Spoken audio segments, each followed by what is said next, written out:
ముందుగా బియ్యాన్ని కడిగేసేసుకొని ఉప్పు, పసుపు, నూనె అన్నీ వేసి కలిపేసేసి రైస్ కుక్కర్లో పెట్టుకోవాలి.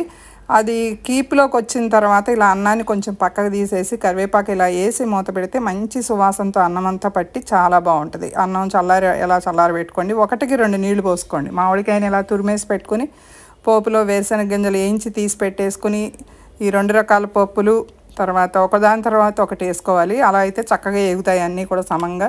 జీడిపప్పు కూడా వేయించి పెట్టుకుని ఇప్పుడు ఆవాలు, తర్వాత కావాల్సిన పచ్చిమిరపకాయలు ఎక్కువే పడతాయి, అల్లం తురుము ఇవన్నీ వేసి వేయించుకున్న తర్వాత ఎండుమిరపకాయలు తుంపినవి కొన్ని, మామూలు కట్ చేయకుండా ఫుల్ ఎండుమిరపకాయలు, కరివేపాకు, ఇంగువ అన్నీ వేసేసి ఇప్పుడు ఈ మామిడి తురుమంతా వేసేసి కొంచెం ఉప్పు, ఇందాక అన్నంలో వేసాం మళ్ళీ వేస్తున్నాం, కొంచెం బెల్లం వేస్తే చాలా టేస్టీగా ఉంటుందండి. పుల్లగా ఉండాలి, మామిడికాయ మాత్రం చాలా పుల్లగా ఉండాలి. ఇదంతా అన్నంలో వేసి కలిపేసుకుంటామే, చాలా టేస్టీగా భలే ఉంటుందండి.